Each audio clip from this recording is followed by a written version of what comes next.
अस्सलाम वालेकुम students and welcome back to our YouTube channel. आप देख रहे हैं एम अहमद नज़ीर चैनल। ठीक है, ओके स्टूडेंट्स, हम क्लास 9 की बायोलॉजी को डिस्कस कर रहे थे। हमने चैप्टर नंबर 1 स्टार्ट किया है। आज हमारा है लेक्चर नंबर 2। अपने प्रीवियस लेसन में हमने बायोलॉजी की डेफिनेशन को देखा था, बायोलॉजी की डिविजन्स को देखा था और बायोलॉजी की ब्रांचेस पढ़ी थी हमने। ठीक है, कुछ ब्रांचेस हमने अपने प्रीवियस क्लास में पढ़ी थी, प्रीवियस लेक्चर में देखी थी। आज हम जो बाकी रह गई हैं वो उन्हें देखेंगे। ठीक है स्टूडेंट्स, जो पहली हमारी आज की जो ब्रांच है वो क्या है? एम्ब्रियोलॉजी। बेटा बाकी ब्रांचेस की तरह ही नेम से ही हमें मोस्टली ब्रांचेस की डेफिनेशन की समझ आ जाती है। वो क्या है? सबसे पहले लिखा हुआ है एम्ब्रियो। एम्ब्रियो क्या होता है? देखिए, आपको प्रोसेस का पता होगा शायद, अगर आपको 8th क्लास में किसी ने साइंस में बताया हो माइटोसिस मियोसिस के टाइम पे कि जब एग और स्पर्म मिलते हैं आपस में, ठीक है, तो बन जाता है जाइगोट। इस जाइगोट में कुछ डिविजन्स होती हैं और डिविजन्स के नतीजे में ये बन जाता है एम्ब्रियो। ठीक है, तो उस एम्ब्रियो की डेवलपमेंट होती है और वो क्या बन जाता है? पूरा एक एडल्ट बन जाता है। क्या है? एम्ब्रियो की डेवलपमेंट होती है और वो एम्ब्रियो बन जाता है एक कंप्लीट इंडिविजुअल्स। ठीक है, मैं यहाँ पे लिख देती हूँ, एम्ब्रियो डेवलप हुआ, उसके अंदर कुछ स्टेजेस हैं, वो स्टेजेस परफॉर्म होती हैं और वो क्या बन जाता है? एक कंप्लीट इंडिविजुअल बन जाता है, एक कंप्लीट ऑर्गेनिज्म बन जाता है। तो एम्ब्रियोलॉजी क्या होती है? एम्ब्रियोलॉजी बायोलॉजी की वो ब्रांच है जिसके अंदर आप क्या देखते हो? आप देखते हो एम्ब्रियो किस तरह से जो है कुछ स्टेजेस से गुजरता है और कंप्लीट इंडिविजुअल बन जाता है। ठीक है, इसकी डेफिनेशन क्या है? It is the study of development of an embryo into the new individual is called as embryology. Next है टेक्सोनॉमी। टेक्सोनॉमी में हमने दो काम देखने हैं। एक हमने देखना है नेमिंग, ठीक है, और दूसरा हमने देखना है क्लासिफिकेशन। क्या कहा मैंने? नेमिंग है और दूसरा है क्लासिफिकेशन। बेटा नेमिंग क्या है? आपने देखा है कि बहुत से जो ऑर्गेनिजम्स हैं, बल्कि जितने भी ऑर्गेनिजम्स पाए जाते हैं उन सब लिविंग ऑर्गेनिजम्स को एक साइंटिफिक नेम दे दिया जाता है। तो साइंटिफिक नेम देने के प्रोसेस को और क्लासिफिकेशन के प्रोसेस को हम स्टडी करते हैं टैक्सोनॉमी में। अब क्लासिफिकेशन क्या है? क्लासिफिकेशन ये है कि हम डिफरेंट ऑर्गेनिजम्स को ग्रुप्स में डिवाइड कर देते हैं। तो लिविंग ऑर्गेनिजम्स की ग्रुपिंग करना, उनकी करेक्टरिस्टिक्स की बेस पे, उनकी सिमिलैरिटी या डिफरेंसेस की बेस पे हम उनकी जो ग्रुपिंग करते हैं वो क्लासिफिकेशन कहलाता है। तो taxonomy is the branch of biology in which we study about the naming and classification of living organisms is called as biology. ठीक है, फिर आ जाता है पैलियंटोलॉजी। क्या है पैलियंटोलॉजी? बेटा इसकी स्पेलिंग ध्यान से याद रखने आपने, क्योंकि यहाँ पे एल के बाद ए ई ओ 3 यहाँ पे आते हैं लेटर्स ऐसे हैं जो मिक्सअप हो सकते हैं। तो पैलियंटोलॉजी, पैलियंटोलॉजी क्या है? It is study of fossils. ठीक है, जैसे हमने पिछली डेफिनेशन में एक देखा था ना कि it is the study of genes and their role in inheritance, तो उसके बाद हमने इनहेरिटेंस की डेफिनेशन भी दी थी। बिल्कुल ऐसे ही यहाँ पर जब आप लिखोगे it is the study of fossils, तो फॉसिल्स की डेफिनेशन भी दोगे। फॉसिल्स क्या होते हैं? तो बेटे फॉसिल्स होते हैं remains of extinct organisms, remains of extinct organisms. अब बेटे अब देखिए, एक क्वेश्चन है, वो क्या है कि जब ह्यूमन बींग्स आए इस दुनिया में या अर्थ पे, इस प्लेनेट पे, उस वक्त तो डायनासोर्स मौजूद नहीं थे ना। ठीक है, लेकिन फिर भी आजकल के जो साइंटिस्ट हैं वो कैसे बता देते हैं कि डायनासोर्स की ये हाइट थी, ये उनकी लेंथ थी या ये उनकी बॉडी शेप थी? क्यों? क्योंकि वो क्या करते हैं, वो पैलेंटोलॉजी के ज़रिए से फॉसिल्स को स्टडी करते हैं और फॉसिल्स को स्टडी करके वो बताते हैं कि अच्छा, आज से इतने साल पहले जो ऑर्गेनिज्म था उसकी ये शेप थी, ठीक है, उसका ये स्केलेटन था, इतनी हाइट थी। तो एक्सटिंक्ट ऑर्गेनिजम्स क्या होते हैं? वो ऑर्गेनिजम्स जो कि अब मौजूद नहीं है इस दुनिया में, डायनासोर जैसे कि एग्जांपल है। वो ऑर्गेनिज्म जिसका एक भी लिविंग ऑर्गेनिज्म, एक भी मेंबर जो है वो अर्थ पर एग्जिस्ट ना करे, ख़त्म हो जाए, उसे हम कहते हैं एक्सटिंक्ट स्पीशी, एक्सटिंक्ट ऑर्गेनिजम्स। तो उन ऑर्गेनिजम्स की जो बाकियात मौजूद हैं, कहाँ मौजूद हैं? ज़मीन के नीचे, चट्टानों के नीचे मौजूद हैं। ठीक है, तो ज़मीन के नीचे, चट्टानों के नीचे मौजूद उन ऑर्गेनिजम्स की जो एक्सटिंक्ट बॉडीज़ होती हैं उन्हें हम फॉसल्स कहते हैं। और फिर उन फॉसल्स को स्टडी करके हम डिफरेंट जो है डिस्कवरीज करते हैं। तो फॉसल्स की स्टडी को हम कहते हैं पैलेंटोलॉजी और फॉसल्स क्या है ये लिखा हुआ है। ठीक है, नेक्स्ट आ जाता है एनवायरमेंटल बायोलॉजी। एनवायरमेंटल बायोलॉजी क्या है? एनवायरमेंट क्या होता है बेटा? हमारे इर्द गिर्द की सारी चीज़ें, ठीक है।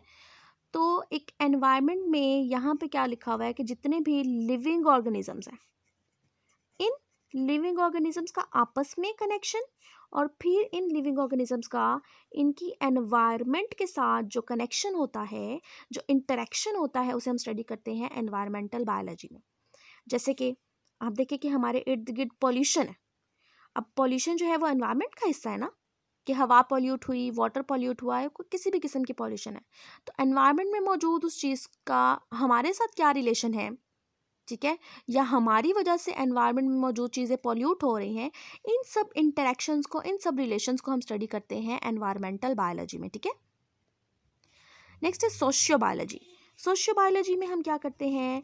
सोशल बिहेवियर ऑफ ऑर्गेनिजम्स को स्टडी करते हैं। क्या मैंने कहा? Social behaviour of organisms. बेटे सोशल बिहेवियर क्या होता है?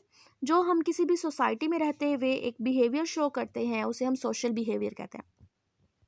वो सोशल बिहेवियर क्या होता है? जैसे कि एनिमल्स के केस में, कि एनिमल्स जो है जिस जगह पर रह रहे हैं, उनका हैबिटेट कैसा है, वो अपने हैबिटेट से निकलते हैं, क्या करने के लिए निकलते हैं, फूड गैदर करने के लिए निकलते हैं, क्या बिहेवियर शो करते हैं, किस तरीके से अपनी फूड कलेक्ट करते हैं, किस तरह से रिप्रोडक्शन का प्रोसेस करते हैं, ठीक है, किस तरह से नेस्टिंग करते हैं।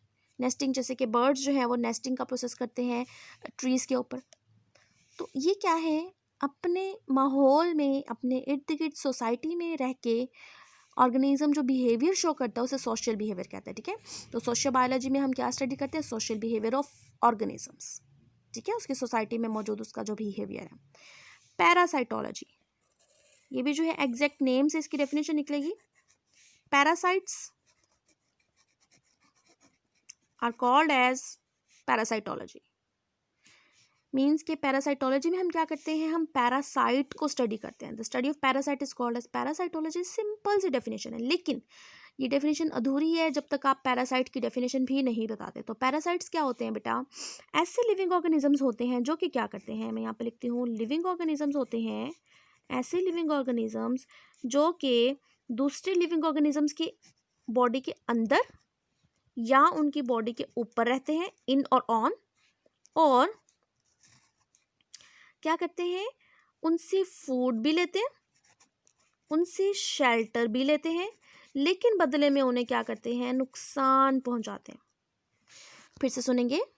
पैरासाइटोलॉजी क्या है? Parasitology is the study of parasites. और पैरासाइट्स क्या होते हैं? ऐसे लिविंग ऑर्गेनिजम्स होते हैं जो कि दूसरे लिविंग ऑर्गेनिजम्स की बॉडी के अंदर या ऊपर रहते हैं, उनसे फूड लेते हैं, उनसे शेल्टर लेते हैं और बदले में उन्हें नुकसान पहुंचाते हैं। इन्हें कहते हैं पैरासाइट्स। पैरासाइट्स की जो एग्जांपल है, सिंपल सी एग्जांपल यहाँ पर हम कह सकते हैं मॉस्किटो, ठीक है जी। देखिए मॉस्किटो कैसे हो सकता है? क्योंकि देखिए मॉस्किटो जो आता है क्या करता है? बाइट करता है, अपना सलाइवा हमारी बॉडी के अंदर इंजेक्ट करता है, हमारा ब्लड जो है वो सक करके ले जाता है, और क्या करता है? डिजीज़ कॉज करता है। डिजीज़ कैसे कॉज करता है? आप देखिए कि मॉस्किटो बाइट करता है तो क्या हो जाता है? मलेरिया हो जाता है। मॉस्किटो बाइट करता है तो एडीज़ इजिप्टाई मॉस्किटो जो है वो डेंगू फीवर स्प्रेड करने में जो है इसकी कॉज है। तो इसलिए इन्हें पैरासाइटोलॉजी, पैरासाइट में कहते हैं, डिस्कस करते हैं। नेक्स्ट है बायोटेक्नोलॉजी। बेटे बायोटेक्नोलॉजी की डेफिनेशन आपने पढ़ी है 8th क्लास में, मैं रिपीट करती हूँ। बायो मीन्स क्या हो गया? Living organisms. टेक्नोलॉजी, टेक यहाँ पर टेक्निक की बात हो रही है, और लॉजी मीन स्टडी, कि डिफरेंट टेक्निक्स को यूज़ करते हुए हम क्या करते हैं? लिविंग ऑर्गेनिजम्स को यूज़ करते हैं ताकि हम क्या करें?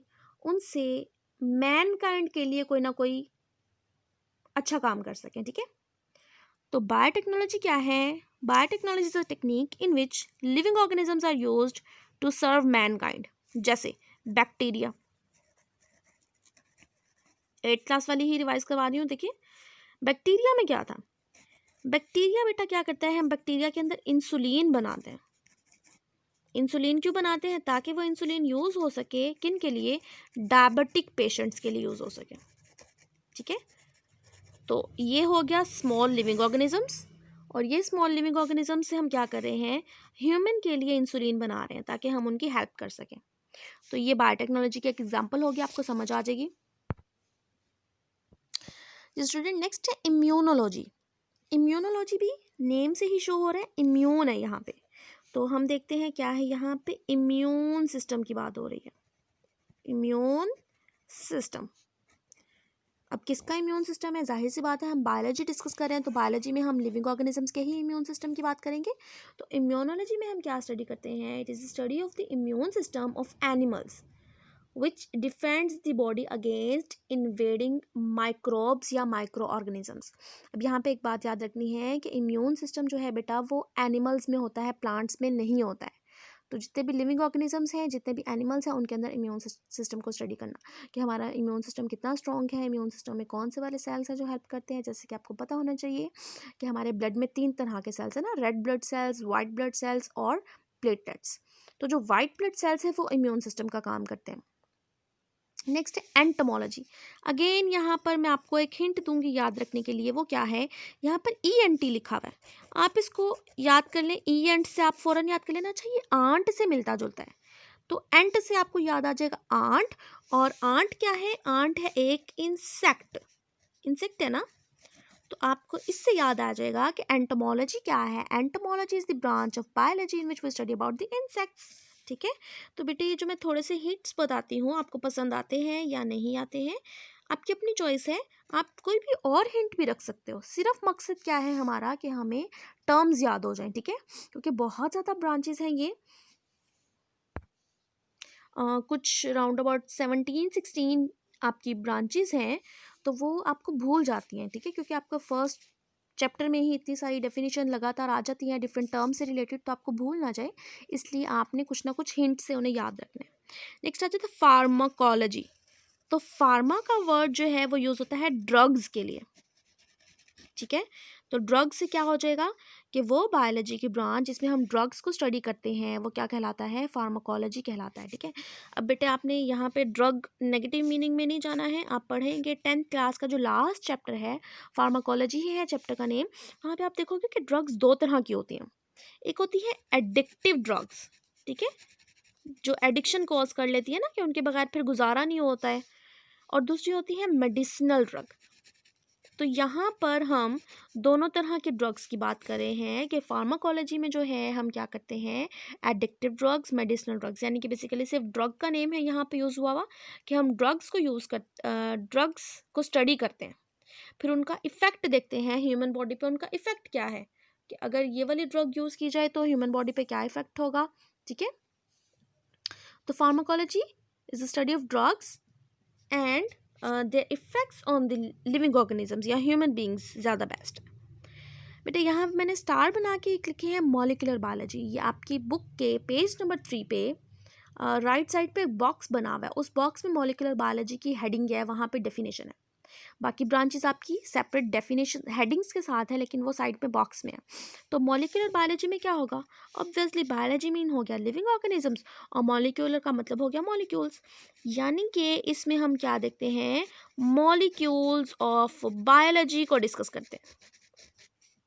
ठीक है, कि जो लिविंग ऑर्गेनिजम्स की बॉडी के अंदर, जो यहाँ मुझे लिखना था मॉलिक्यूल्स ऑफ लिविंग ऑर्गेनिजम्स। ठीक है, कि हमारी बॉडी के अंदर जो मॉलिक्यूल्स होते हैं, तो हमारी बॉडी के अंदर पाए जाने वाले मॉलिक्यूल्स को स्टडी करते हैं। तो बॉडी के अंदर कौन कौन से मॉलिक्यूल्स होते हैं?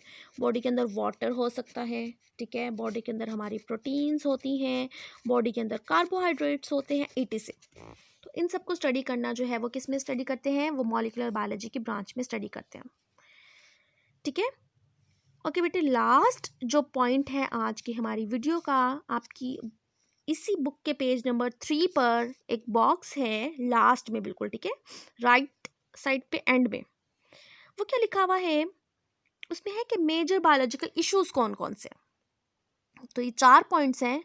ह्यूमन पॉपुलेशन ग्रोथ, कि ह्यूमन की पॉपुलेशन बहुत ज़्यादा इंक्रीज हो रही है, और पॉपुलेशन इंक्रीज होने के नतीजे में बहुत से दूसरे इफेक्ट्स कॉज हो रहे हैं हमारे एनवायरनमेंट में। पॉल्यूशन है, इन्फेक्शियस डिजीजेस हैं, और एडिक्टिव ड्रग्स। ये 4 जो पॉइंट्स हैं ये मेजर बायोलॉजिकल इश्यूज हैं। ठीक है, तो आपको सवाल आ सकता है कि what are the major biological issues today. तो major biological issues are human population growth, infectious disease, addictive drugs and pollution. मैंने ज़रा सीक्वेंस थोड़ा सा टेढ़ा मेढ़ा किया है, आपकी बुक में एग्जैक्ट ये सीक्वेंस नहीं है। ह्यूमन पॉपुलेशन ग्रोथ है, देन इन्फेक्शियस डिजीजेस है, देन एडिक्टिव ड्रग्स है, देन पॉल्यूशन। इससे कोई मसला नहीं बनता है इन पॉइंट्स को आगे पीछे करने से, ठीक है। तो ये आपने शॉर्ट क्वेश्चन के पॉइंट ऑफ व्यू से इसको देख लेना है, और उसके अलावा जो है हमने सारी ब्रांचेस जो पढ़ ली हैं वो देख लेते हैं। तो रिकॉल कर लेते हैं। तो एक क्विक रिकॉल है हमारा। एम्ब्रियोलॉजी में हम एम्ब्रियो की स्टडी करते हैं। टैक्सोनॉमी में हम नेमिंग और क्लासिफिकेशन की स्टडी करते हैं। पैलेंटोलॉजी में हम फॉसल्स की स्टडी करते हैं, और फॉसल्स क्या होते हैं? Remains of extinct organisms. Environmental biology में हम लिविंग ऑर्गेनिजम्स का उनके एनवायरनमेंट के साथ इंटरेक्शन देखते हैं। सोशियो बायोलॉजी में हम सोशल बिहेवियर को स्टडी करते हैं। पैरासाइटोलॉजी में हम पैरासाइट्स को देखते हैं। पैरासाइट्स क्या होते हैं, फिर उनकी डेफिनेशन हमने देखी। बायोटेक्नोलॉजी में क्या है? बैक्टीरिया को मैंने एग्जांपल दी आपकी कि किस तरह से बैक्टीरिया को इंसुलिन बनाते हैं, और इंसुलिन जो है फिर क्या काम करता है। इम्यूनोलॉजी क्या है? लिविंग ऑर्गेनिजम्स यानी कि ह्यूमंस की बॉडी के अंदर इम्यून सिस्टम की स्टडी की जाती है। एंड से मैंने आपको कहा आंट याद रखना है, और आंट इंसेक्ट है तो इंसेक्ट्स की स्टडी को हम एंटोमोलॉजी कहते हैं। फार्माकोलॉजी ड्रग्स है तो ड्रग्स की स्टडी है। मॉलिक्यूलर बायोलॉजी हम बॉडी के अंदर या लाइफ के अंदर मौजूद मॉलिक्यूल्स को स्टडी करते हैं। एंड लास्ट वन हमने एक बॉक्स डिस्कस किया है कि मेजर बायोलॉजिकल इश्यूज कौन कौन से हैं, ठीक है। तो ये था बेटा आज का हमारा लेक्चर, जिसमें हम ब्रांचेस स्टडी की हैं, ठीक है। तो हमारे ब्रांचेस का टॉपिक कंप्लीट होता है। आपका जो स्मार्ट सिलेबस के अकॉर्डिंग 3 से 4 छोटे से टॉपिक्स हैं इस चैप्टर से रिलेटेड, इंशाल्लाह हम उन्हें जल्दी ही कंप्लीट कर लेंगे। तो अगर कोई मसला होता है बेटा, आपको इस वीडियो से रिलेटेड कोई भी क्वेश्चन करना चाहते हैं, अगर मैंने कोई पॉइंट स्किप कर दिया है तो आप कमेंट सेक्शन में ज़रूर पूछिएगा। वीडियो पसंद आ जाती है तो लाइक कीजिएगा, चैनल पे नहीं है तो सब्सक्राइब कर दीजिएगा, ठीक है। अल्लाह हाफिज़।